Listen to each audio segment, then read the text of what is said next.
বলেছি তো 50 বছর আগের কথা মনে করা খুব সহজ ব্যাপার নয়। আমার এই কাহিনীতেও তার ভুল আছে, নাম গুলিয়ে গেছে।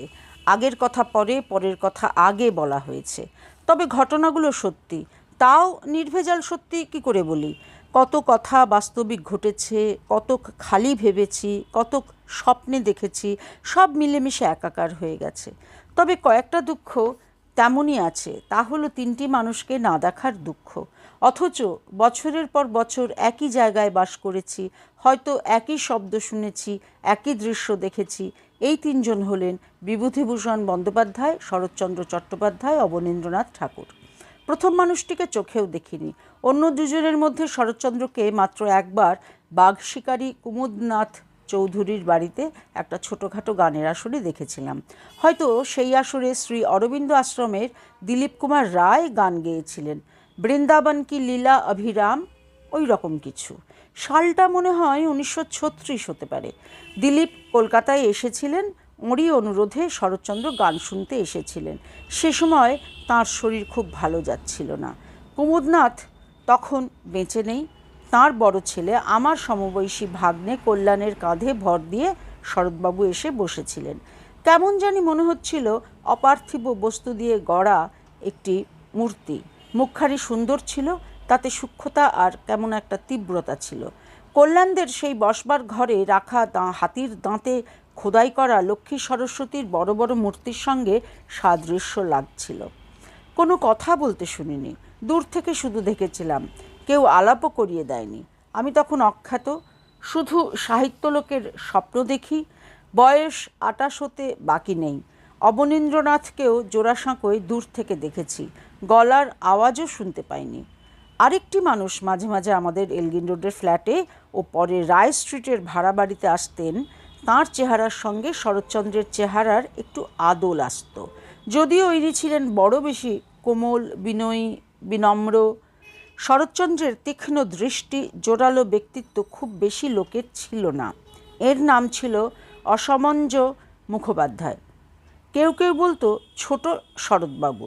এ কথা ওর কাছেই শুনেছি। শেষ বয়সে উনি শরৎচন্দ্রের নিত্য সঙ্গী ছিলেন। শরৎচন্দ্রের সঙ্গে বলে একটি অন্তরঙ্গ বইও লিখেছিলেন। তাঁর সাহিত্যগুণ বেশি না থাকলেও শরৎচন্দ্রের চরিত্রের আর দৈনন্দিন জীবনযাত্রা ও মনোভাবের উপর এমন সরল ও সততাপূর্ণ মন্তব্য আর দেখিনি। বইটি এখন দুষ্প্রাপ্য আর অমূল্য। আমাকে 1 কপি উপহার দিয়েছিলেন। আরও কখানি গল্পের বই দিয়েছিলেন, সকলি গরল ভেল, 3rd ক্লাস, মাটির স্বর্গ, আরও কী কী। রবীন্দ্রনাথ মাটির স্বর্গের বড় বেশি বিরূপ সমালোচনা করেছিলেন বলে নিরীহ মানুষটি মর্মাহত হয়েছিলেন। অনেক বছর পর ছেলের কাঁধে ভর দিয়ে অসমঞ্জবাবু আমাদের বাড়িতে শেষবার এসেছিলেন। তখন তাঁর শরীর ভেঙে পড়েছে, সুন্দর চেহারা কালি হয়েছে, সাজসজ্জার সে পারিপাট্যও নেই, বোধহয় অবস্থাও খুব ভালো নয়। এই মানুষটির কথা মনে হলেই মন কেমন করে। আসতেন, গল্প করতেন, চা খেতেন, চলে যেতেন।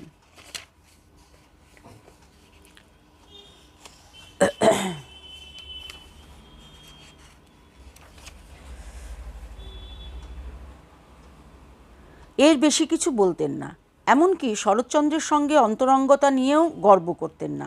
তবে মাঝে মাঝে ওদের রসচক্র নামক আসরের গল্প করতেন।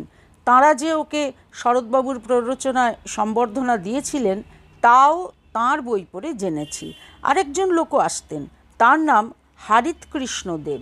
লম্বা কোঁকড়া চুল, কাগজের মতো পাতলা শরীর, মুখে কেমন একটা তীব্রতা। ইনি অত নিরীহ ছিলেন না, চোখে মুখে কথা বলতেন। মনে হয় পরিচয় গোষ্ঠীর কোনো বন্ধুর সঙ্গে প্রথম আমাদের বাড়িতে এসেছিলেন। মনে আছে আফ্রিকার কথা বলেছিলেন। ওর কোনো নিকট আত্মীয় সেখানে মারা যান। হারিতকৃষ্ণ তাঁর শোকার্ত পরিবারকে নিয়ে আসতে সেখানে গিয়েছিলেন। দেশ দেখার সময় বা মনের অবস্থা ছিল না। কথাগুলো কেন জানি আমার মনে লেগেছিল।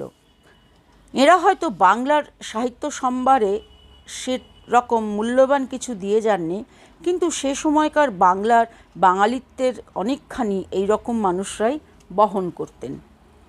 আমার বিয়ের আগেও লেখক দেখেছিলাম, স্বয়ং রবীন্দ্রনাথকেই কাছের থেকে দেখেছিলাম। প্রমথ চৌধুরী আর ইন্দিরা দেবীর বাড়িতে পূর্ণিমা সম্মেলনী হতো, চাঁদের হাট বসত। সেখানে সত্যেন্দ্রনাথ ঠাকুরকে দেখেছিলাম। নরেন দেবের সঙ্গে তখন থেকেই একটা স্নেহের সম্বন্ধ গড়ে উঠেছিল। হিরণকুমার সান্যাল, গিরিজাপতি ভট্টাচার্য, সুশোভন সরকার প্রমুখকেও দেখেছিলাম। এমনকি একদিন সুশোভন এসে বললেন, তোমার বোধহয় ছোটদের জন্য আজগুবিল গল্প লেখা বন্ধ করতে হবে। গিরিজাবাবু বলেছিলেন, ভদ্রমহিলাকে কাগজ নষ্ট করতে বারণ করো। কিন্তু যে কামারশালায় নতুন দিনের বাংলা সাহিত্যের লোহা পিটিয়ে শক্ত করা হচ্ছিল, দূর থেকে তার একটা স্ফুলিঙ্গ দেখা ছাড়া আর কিছুই সুযোগ পায়নি। অথচ বুদ্ধদেব বসু আমার সমবয়সী। গতানুগতিকের পথে লেখাপড়া শিখেছি। সম্পাদকরা বাড়িতে এসে লেখা চেয়ে নিয়ে গেছেন। কোনো সাহিত্যচক্রে যোগ দেবার কথা ভাবতেও পারতাম না।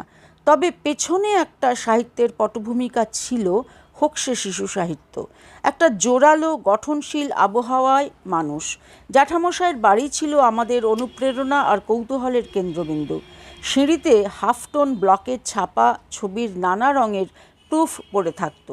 নিচে প্রেস চলতো, আর বড় দাদারা লম্বা লম্বা প্রুফের কাগজে নাক ডুবিয়ে কলম হাতে বসে থাকতেন। কথা বলতে গেলে বিরক্ত হতেন। দপ্তরিরা আসতো, ডাকে বই যেত। দাদামশাই, বড় জ্যাঠামশাই নামকরা পণ্ডিত মানুষ। এ তো কোনো অচেনা জগতের কথা নয়, তবু খাপছাড়া হয়ে থাকি। বাড়ির সেই সাহিত্যের অন্দরমহলের সঙ্গে বাইরের পোশাকি এবং মজলিসি জগৎ মিল খেত না। এদিকে কল্লোল যুগ কবে শুরু হয়ে গেছে। সমবয়সী লেখক বুদ্ধদেব, অজিত দত্ত এবং সামান্য বড় প্রেমেন্দ্র মিত্র, অচিন্ত কুমার নাম করে ফেলেছে। পরিচয় আর PEN-এর মতো শৌখিন বৈঠকখানার সাহিত্য সভা ছাড়া কখনো কোনো সাহিত্য সভায় যোগ দিইনি। এখন নিন্দুকরা যাই বলুক, ওগুলো নেহাত ফেলনা ছিল না। বন্ধুজনের বাড়িতে উৎকৃষ্ট জলযোগ করলেই সাহিত্যালোচনা খেলো হয়ে যায় না। তেমনি কেতলির চা আর জিলিপি খেয়েও সাহিত্য কিছু পুষ্ট হয় না। সাহিত্য তৈরি হয় অন্য কর্মশালায়। তাছাড়া সত্যি কথাই বলবো, ওই আসরগুলোর জন্য মন কেমন করত। চারুদত্তের বাড়িতে শ্যামলকৃষ্ণ ঘোষকে প্রথম দেখলাম। আমার মেসোমশাই সুরেন্দ্রনাথ মৈত্রের বাড়িতে সোফিয়া ওয়াডিয়াকে, অন্নদাশঙ্করকেও বোধ হয়, আর মনে হয় প্রেমেন্দ্র মিত্রকে, আর তাঁর স্ত্রী বীণাকে। ওদের বড় ভালোবেসেছি। এরা সবাই নিশ্চয়ই একটু একটু করে আমার চিন্তাধারাকে প্রভাবিত করেছিল। কিন্তু আমার 30 বছর বয়স অবধি আমি ভাবতাম আমার নিজের লোকেরা ছাড়া রবীন্দ্রনাথ, বঙ্কিম, শরৎচন্দ্র এই তিনটি মহামানবের কাছেই আমি ঋণী। কথাটা ভুল। প্রত্যেক পরিবারেরই নিজস্ব একটা সাংস্কৃতিক পরিবেশ থাকে। ওই বংশে ছেলেমেয়েরা নিজেদের অজান্তেই তাতে পুষ্ট হয়। সেই জন্য দেখা যায় পণ্ডিতের ঘরে পাণ্ডিত্যের, সাংগীতিকদের ঘরে গান বাজনার, শিল্পীদের ঘরে শিল্পচর্চার, লেখকদের ঘরে সাহিত্য রচনার একটা জন্মগত প্রবণতা নিয়ে ছেলেমেয়েরা বড় হয়। হয়তো জন্মগত প্রবণতাও নয়, সবটাই পরিবেশ থেকে পাওয়া। আমিও একদিকে মহর্ষি দেবেন্দ্রনাথের, রবীন্দ্রনাথের, জোড়াসাঁকোর ঠাকুরবাড়ির প্রতি একটা শ্রদ্ধা, আমাদের পারিবারিক কাজকর্মে আস্থা, আমার অদেখা দাদামশাই রামানন্দ ভারতীর প্রতি ভক্তি নিয়ে বড় হয়েছিলাম। সেটাকেই স্বাভাবিক মনে হতো। তাঁদের বুঝতাম, তাঁদের প্রতি সহানুভূতি ছিল। এই মনোভাবটা যে অনুদার তাও জানতাম না। বিয়ের পর দেখি এ বাড়ির অন্যরকম চিন্তা, অন্যরকম আদর্শ, অন্যরকম কাজকর্ম। আরও আশ্চর্য হয়ে দেখলাম তার পাশে আমার মনোভাবেরও যথেষ্ট জায়গা আছে। অবশ্যই এটা আমার উদার মনের স্বামীর জন্যই সম্ভব হয়েছিল। এঁদের বাড়িতে উচ্চাঙ্গ সঙ্গীতের আদর ও চর্চা ছিল। দ্বিজেন্দ্রলালের নাটক, গান, কাব্যের আদর ছিল। তার মধ্যে একটা স্বজন পোষণের গন্ধ থাকলেও থাকতে পারে। যদিও দ্বিজেন্দ্রলালের অসাধারণ অবদান যথেষ্ট স্বীকৃতি পায়নি, একথা আমি বিশ্বাস করি। কিন্তু এই দ্বিজেন্দ্র প্রীতির সঙ্গে একটা রবীন্দ্র বিদ্বেষ মেশানো ছিল। রবীন্দ্রসঙ্গীতকে এঁরা সে সময় গান বলেই মানতেন না। দ্বিজেন্দ্রলালের ভাইপো আরেক রবীন্দ্রলাল নিজে মধুর গাইয়েছিলেন, সঙ্গীত বিদ্যা বিশারদও ছিলেন, পরে গানের স্কুল করেছিলেন। ইনি আমার চাইতে অল্প বড় ছিলেন, আমার সঙ্গে ভাব ছিল, মাঝে মাঝে গল্প করে যেতেন। তার মধ্যে আমাকে একদিন বলেছিলেন, রবীন্দ্রসঙ্গীতকে গান বলো না মামিমা। আমি তো অবাক, গান নয় বুঝি? তবে কি? ওগুলো হলো সুর দেওয়া কবিতা। নিজের অবিদ্যার কথা মনে করে গানেতে আর সুর দেওয়া কাব্যেতে তফাৎটা কোথায় জেনে নেওয়া হয়নি। এই মানুষটি পরে শান্তিনিকেতনের সঙ্গীত ভবনে কয়েক বছর উচ্চাঙ্গ সঙ্গীতের অধ্যাপক ছিলেন। এরই অসাধারণ মেয়ের নাম মালবিকা কানন। সে রূপে গুণে আচরণে অদ্বিতীয়া। তবে মালবিকার দিদিমা স্নেহলতা মৈত্রের কাছে আমার শ্বশুরবাড়ির আত্মীয় কুটুম্বরা কেউ দাঁড়াতে পারত না। অসাধারণ কাকে বলে তাঁকে দেখলে বোঝা যেত। তার কথা এর আগেও কিছু কিছু বলেছি। মালবিকার কাছেও গল্পের ঝুড়ি আছে। সে যাই হোক, এরা কেউ রবীন্দ্রসঙ্গীত, রবীন্দ্রকাব্য, রবীন্দ্রশিল্প বা স্বয়ং রবীন্দ্রনাথ সম্বন্ধে উৎসাহী ছিলেন না। আমার বিয়ের পর এদের মধ্যে প্রচলিত নানা আশ্চর্য ও অলীক গল্প শুনে আমি অবাক হয়ে যেতাম।